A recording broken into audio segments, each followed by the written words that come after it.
Okay, I'll not drink the wine when we're talking. Every intro, I'm like, you just look like the boozy friend. We all have that boozy friend, which is funny because you're not that boozy friend. So that's I'm the boozy one. Hey everyone, welcome to Sad to Savage. Today we are talking about the anxiety that comes with change and the unknown, and when we're trying to make decisions in life, and we kind of just stand in our own way a little bit because we worry so much, or we're so focused on like, are we doing the right thing? Are we doing the wrong thing? And so we're just gonna sort of talk about how we deal with that and how to kind of break through and make those decisions, and and then of course Joy is going to be helping me out with a little something. yeah, stay tuned. We got some surprises. Yeah. So I think most importantly, we all change quite a bit. It's inevitable. Yeah, it's the only thing that's for sure. Yes, is the constant change. And I feel like for myself, I am always overthinking everything. And so I get to the point where I can't sleep at night. I mean, half the time I don't sleep whenever there's a big change in my life or I'm thinking about something. My husband always knows, like, oh, you didn't sleep last night. What's going on in your brain? Like, he knows. So I feel like I always have anxiety from that. What about you guys? Yeah. I definitely have analysis paralysis. Well, I think before I used to have analysis paralysis, but I wasn't very good at trusting my own voice and my own instincts. And so I was always asking for help or opinions of others. And then I became even more frustrated because I was more confused, right? And then when I did take the advice of other people, it would backfire because I took the advice thinking that it sounded good for them. Right. But it wasn't truly something that was good for me. Because, like my own personal situation was different, right? So something for them, it may have worked in their favor because of their personality or their lifestyle or their situation, or whatever the case may be. But it doesn't mean it's cookie cutter. Exactly. And so sometimes I had so many options and so many answers from friends that I ended up just like in paralysis. You just don't know what to do, so you just don't do anything. So you're just overwhelmed. Yeah. You're just overwhelmed. And I can get like where you're coming from, because like that paralysis of, I call it like downloads, like you're trying to process everything. So like if you were a computer, like how like right now we're uploading videos and it says processing. Like it knows that it's there, but it cannot show you the video until the processing is completed. Exactly. Right? It's kind of the same for us. You know what I mean? Like we've got to really process and then be able to visualize it before we kind of feel comfortable doing it. Right? You don't see people doubting change when they're like, oh, I had this epiphany. Oh, I had this vision. Like, and they know, if they've seen it and they know that they're supposed to do that, like that was me with like Swim Brave. Like I would have never in a million years started a nonprofit on my own. That's not what my plan was, ever. It just wasn't. Like you asked me what you want to do 5-10 years from now, that was not gonna come out of my mouth. So the fact that I was given this very clear vision of starting a company, what kind of company it's gonna be, how is that company gonna run, and every time I would trust my instinct and just, okay, start it. Okay, so I start the company. And then it's like, okay, but what's the basis of the business gonna be? That would fall into place next. Okay, well, what's gonna be, our competitive advantages of a business? That would fall into line next. So it's like, you don't have to have the answer to the big picture, the whole thing. You don't need those answers because it's inevitable that those answers that you would get now are gonna change anyways, because that's life. So I just noticed in that moment, when you have that for sure, like, aha, that vision, that understanding, just do it. Because the rest will go into play along the way. It's like I didn't have all the answers, but like the universe was very clear to me, you will be running a nonprofit. And I was like, cool. Yeah. I like how you're able to roll with it a little. For me, I think I second guess myself. Like, am I making the right decision? Am I not making the right decision? I feel like sometimes for me, there isn't a very clear answer with the universe. So it's just kind of this idea. That's when the anxiety pops out. And that's when I start to get this, like, I could get that too. I get anxiety bouts. But that's how I know, like, what do they say? Anticipation, expectation versus alignment. So expectation will have you planning things into the ground, whereas alignment will have you building things that you didn't even think were like possible, you know? Yeah. And when you really, it kind of makes like when I try to force something, the job, the relationship, the whatever, and I don't let it flow how it's supposed to like naturally flow. Exactly. It's not even like even with the nonprofit in the beginning, I've tried to force certain things. Yeah. With, like, because we had a completely different name in the beginning, a completely different, and like that it didn't work out because that's not how it was meant to be. Yeah. And then the name was given to me, and then the mascot was given to me. Like all these downloads came at different times. Yeah. And then I was like, oh, okay, and I was able to make that next step clear. Yeah. You know, but like the whole picture of like what I thought in the beginning, if I wasn't able to pivot, if I wasn't able to just go with the flow when the changes come in, it wouldn't be what it is today. Right. And it wouldn't be as good because I would have forced something that was not, you know what I mean? So it's like if you just do it, even if it's not exactly like what you think is not exactly what goes down, Yeah. that doesn't mean that you weren't meant to like just do it. Now, do you know? stress about it in the meantime, or do you just kind of, you know, throw your hands up and say, okay, we're just gonna go with it? Yeah. And that's why I'm kind of nodding at both of you, like I get it. 'Cause I've been both. I've been both. Yeah. No, so it's relinquishing control. Right. And I've had things happen in my life where I've realized I've had to do that. Yeah. So it is easier now to be like, okay. Yeah. But I do suffer from anxiety, and I grew up with like chronic anxiety, like to the point where as a kid I'd be like, I have to pee, and they're like, no, you're just nervous, and like I didn't know that I had anxiety because I was a child. Yeah. But like I get that, you know, I get being so like nervous, you don't want to move, like I can't do it. Like if I am having an anxious moment, you cannot rush me. No. I will literally melt down in front of you, like there's no point, you know what I mean? Like I'm just gonna completely unfold inside out. But at some point it clicked where it was like this anxiety doesn't serve me. No. It just doesn't serve me, and it doesn't make anything better. Yeah, I feel like I'm trying to search for answers that, you know, with just different things in my life. Like I'm trying to search for the right answer, trying to wait for something from the universe to be like, hey, this is a good idea, this is a bad idea. I mean, obviously we all can change our path at any point in time, you know. You're always looking for the sign. Yeah, you're always looking for something. Otherwise, I just internalize everything and I stress about it. I'm constantly thinking about it. And so I'm very like grateful to be able to talk to you guys today about this, because I feel like a lot of people do that. You know, we carry around this like stress with us about big changes and making decisions and stuff. And And so for the viewers, why don't you explain a little bit more about like the decision that you're trying to make? So right now, I'm debating picking my family up and moving to a different state. Obviously, we come back to California on a regular basis, so we're not going to go far. But there are so many more business opportunities and potential for us somewhere else.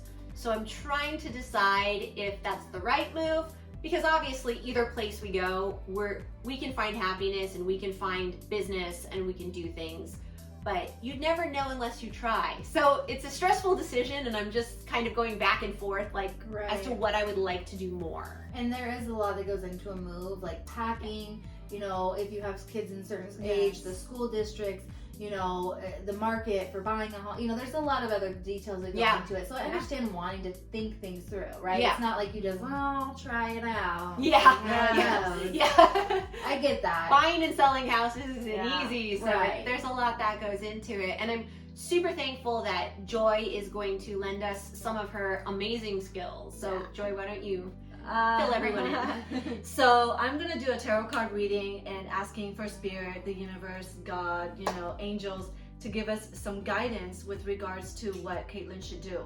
Now, how I started reading is, of course, I always ask for, I kind of just meditate a little bit and then connect with the energy of the person I'm trying to do the reading for.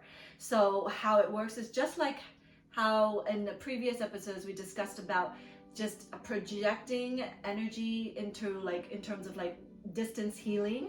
You can also do the same by projecting energy or connecting energy with the person that you are providing the service or the Reiki healing or the card reading to. And so that energy is then like downloaded through the crown chakra. And the most important thing is that it comes to the heart, because the heart is the intention of the reading. right? Giving you proper guidance, giving you the message that you need to hear. And so through the heart chakra, it extends through your hands. And so through the hands, I use tarot card readings, and that's just a form of modality. A lot of people use different things. People use tea leaves. I've had people use crystal balls. I know that seems like so, like, you know. I know, and I want to say something like before you get going and into this, because I want people to know, if you're like a skeptic, if you're like, oh, this is like, you know, witchy, brouhaha, voodoo, zoodoo, bullshit, here's the scientific like thing behind it. Let me get my damn position. I'm ready to tell you. Here's the thing, is that there's literally been research, like Nobel Prize winning fucking research. Like, this is stuff that was talked about by Einstein, like, back in the day. That there is yes, we have a body. Yes, we are a physical 3D. But there is just how Anastasia was talking about, there's a current that goes through us. Yes. They can literally tell that there is like a layer, right, of this force field. That's exactly what they use in the Nobel Prize information, is a force field that surrounds our body, that projects out, and that force field is actually what is controlling our body, which is why when they say thoughts turn to things, or your emotions are more powerful than you think, and you can control how you react, it's because this force field around us, which some people want to call soul, some people want to call energy, some people want to call source. I don't like dictionary, like little, I think it's all probably miscategorized and wrongly labeled anyway, so I don't like to get into that. But whatever it is, that is what controls the physical body. And so that kind of energy that's not 3D, that energy is able to tap into energy that is not 3D. This energy can deal with other energy that's not able to be seen. And someone who's like a medium has the ability to open up their chakras, which is like, if you study energy, once you know about the force field, there's certain studies that break down chakras, and there's levels to the force field. So we have this crazy, like, think of like the neutron and the you know, like the way an atom looks going on around us all the fucking time. And that's why you're susceptible to other people's energy. Yes. That's why they say you are who you surround yourself with. That's why they say that your mood can be impacted by your surroundings. Yes. It changes instantly because it's always, there's a gravitational pull. Literally, your force field has a gravitational pull just like everyone else's. So when people are like, oh, it's like, you're stupid. You just don't understand that, and I can't talk to you. Okay, okay, anyways. Okay, she's coming down. She's coming down. We're sending her love and light. Bringing the energy down. You know, give her some onyx to ground her.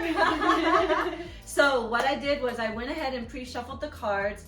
And using the cards, there will be cards that fall out, and I will use those cards that fall out. So they're my volunteers. I believe like that's the natural energy. That is the natural energy. That is what they want the message to be. And so the first card we're going to start with is the Queen of Pentacles.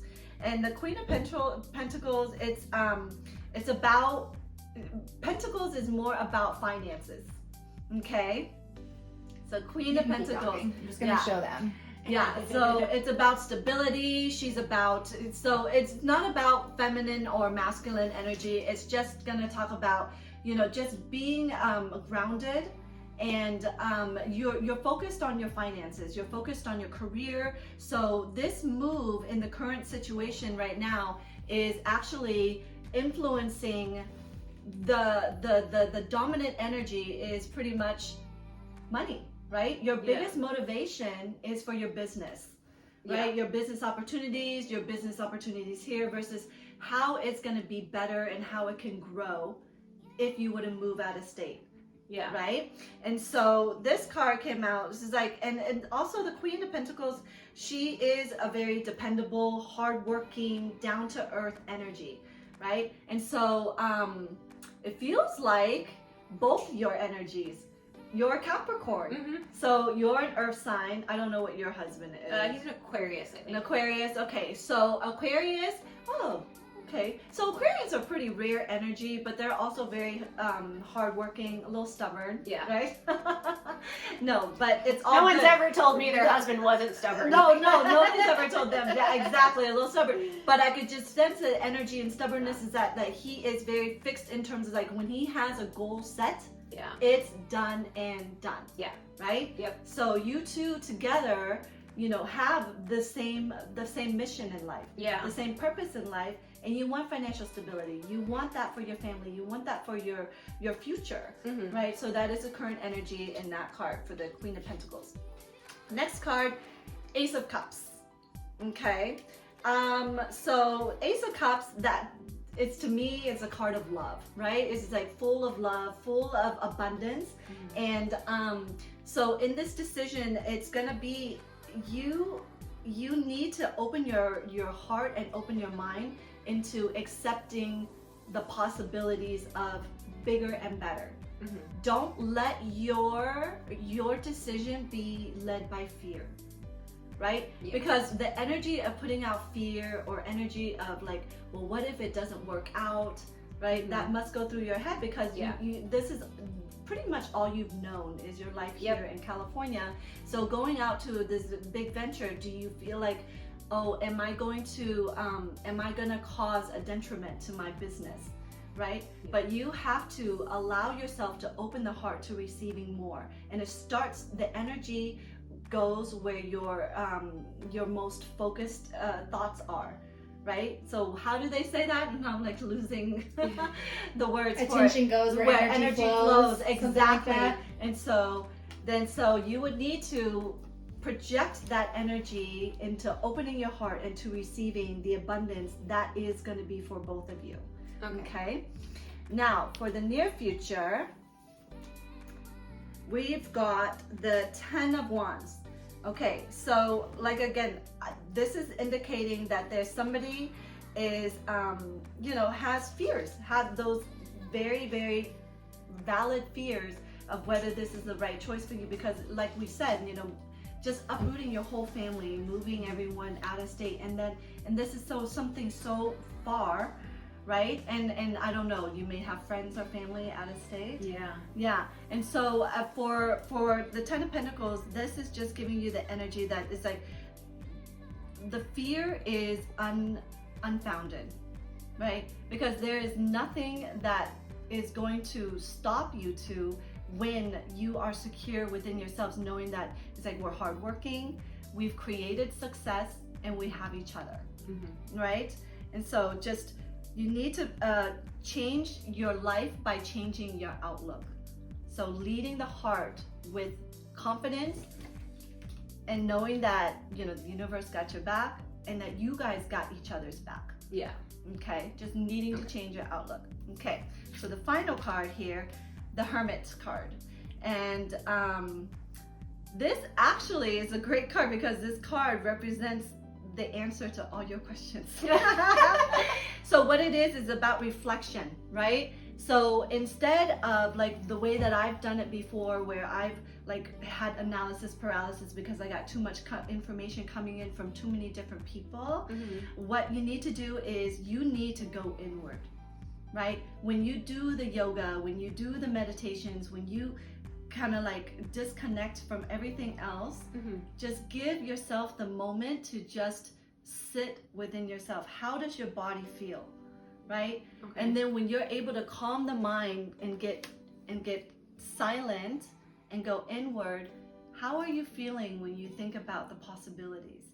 Think about how, okay, what are the changes that is going to be negative and positive? So try to be objective in bringing the two together, right? And so this is actually an important decision, and I'm not just talking about your decision, but everyone's decision. Sometimes we get too caught up in the noise of our own emotions, our own fears from the past and experiences. So maybe what the world says of things, what you think you what should be others doing. say of something. And so how does it make you feel?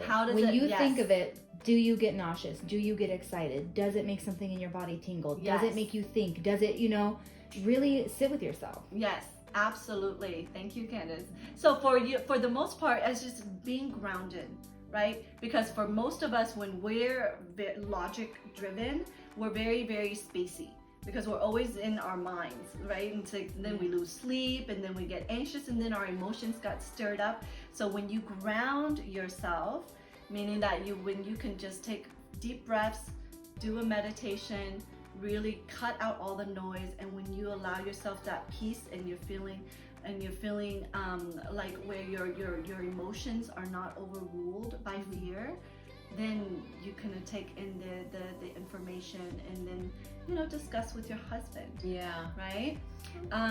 So for the last two cards, I want to show you. It's very straightforward. It's actually an oracle card. And this card, it says, a happy move to a new home or place of employment is in the works. This movement will usher in positive new energy. I fucking kid you not. What are the odds of that? And two, like, I think people should understand, like, the way it happens is a story, right? Or like, it's like you're telling pieces of the story. So it's like the first card is like the first thing that Caitlin needs to focus on or has already gone through, or right? It's not like an all-at-one kind of thing. Like you're given like steps almost, or exactly. instructions, if you want to think of it that way. It's a path. It's a journey. That's perfect. Yes, that path, that journey. The next card says, I am the angel of abundance. You will receive the money that you need. God is in charge of how that will happen. So not only is the universe like, it's happening, it's like, don't worry, I got you. It'll be a prosperous decision to make. Right. Yes. So there you go. I'm not sad about this. This was fun. I'm not sad. How do you feel about it, Caitlin? Like, because this is your first experience going through something like a tarot reading. And I know for me, especially coming from a spiritual background, it was so different. So for you, what's your take on, you know, getting your first tarot reading? You know, I was really scared. Why? I don't know. Really? No, I was really nervous because you never want, when you kind of have a thought in your head, you never want to hear the opposite. Do you know what I mean? Like, I was worried, like, is this just gonna crush my ideas? Or, you know, so you just don't know. And like, I already have that like back and forth, like trying to decide what the best thing is. And so it actually like gave me more hope that maybe I'm doing the right thing. So I feel like I might actually sleep better tonight. Yeah. Wow, that was great. Yeah, that was great. And I feel like I have a little more ability to relax now. Oh. Sometimes just finding alternative methods to kind of ease your stress on things, I think is the best way to calm like the anxiety of, you know, big decisions. So whatever that is for each person individually, whether it's like meditation or having a reading or I don't know, like sex or chocolate, I don't know what it is. It could be different for everybody. I think finding that and knowing like this is my thing that's gonna calm me down, because I don't think anxiety and stressing out about things is good for anyone. It's really bad for our bodies and it's bad for our minds. And so whatever it is that you do, leave us a couple comments below. You know, let us know how you calm anxiety. We all have different methods, and I think that learning about this and sharing these might help somebody else out. Absolutely. You know, and if you've had a great time with us on Sad to Savage, please like and subscribe and share our video around, and we would love to see you back for another one. Maybe we'll get Joy doing some readings for you guys. You know, you can Venmo her, and I don't know.